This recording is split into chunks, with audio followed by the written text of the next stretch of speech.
किती स्टुडंट आहे त्यांना वाटतं की आपण इंजिनियर व्हावं, डॉक्टर्स व्हावं? Yes please put your hand. How many girls and boys are here? Yes, 1 2 3. Properly hands up, properly. Okay, lots of. I think सगळेच आहेत सर, म्हणजे सरांनी बऱ्यापैकी त्यांच्या डोक्यात बिंबवलं आहे की आपल्याला भविष्यामध्ये काहीतरी मोठं व्हायचं. ओके, मग आता सर फक्त डॉक्टर आणि टीचर सांगितलं, तुम्ही टीचरचा उल्लेख नाही केला का? टीचर, येस, कुणाला व्हायचं इथं टीचर? टीचर. कुणाला वाटतं की मला टीचर व्हायचं in future? I will be the teacher.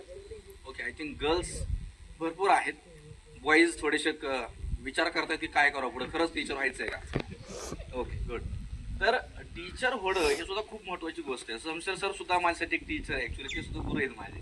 कारण मला असं वाटतं की आय थिंक आम्ही 2011-12ला धारिकरी कोचिंग क्लासेसची सुरुवात केली. त्यावेळेस सगळ्यात महत्त्वाचं जे काम होतं की त्या क्लासचं मॉनिटायझेशन कसं करायचं किंवा त्या क्लासला ग्रो कसं करायचं आहे. तर शमशेर सर, तुमचे जे प्रेसिडेंट आहेत, त्यांनी मला खूप चांगले सल्ले दिले आहेत. आणि म्हणजे मला असं वाटतं की तुम्ही खूप नशिबवान आहात की तुमच्यासमोर हा व्यक्ती बसलेला आहे.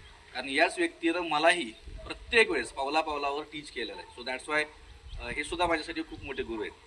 म्हणजे मला सुद्धा यांचं महत्त्व समजतं आणि तुम्हालाही यांचं महत्त्व समजावं किंवा टीचरचं महत्त्व समजावं म्हणून आपण हा डे काय करतो आज सेलिब्रेट करतो. ओके, तर तुम्हाला सर्वांना तुमचं जास्त वेळ घेत नाही कारण चेहरा सांगतोय की खूप जास्त भुका लागलेल्या आहेत, खूप वळवळ पण चाललेली, बिस्किटचे पुढे पण समोर आहेत. सो आता इथं मी माझं जे 2 शब्द आहेत ते थोडक्यात थांबवतो.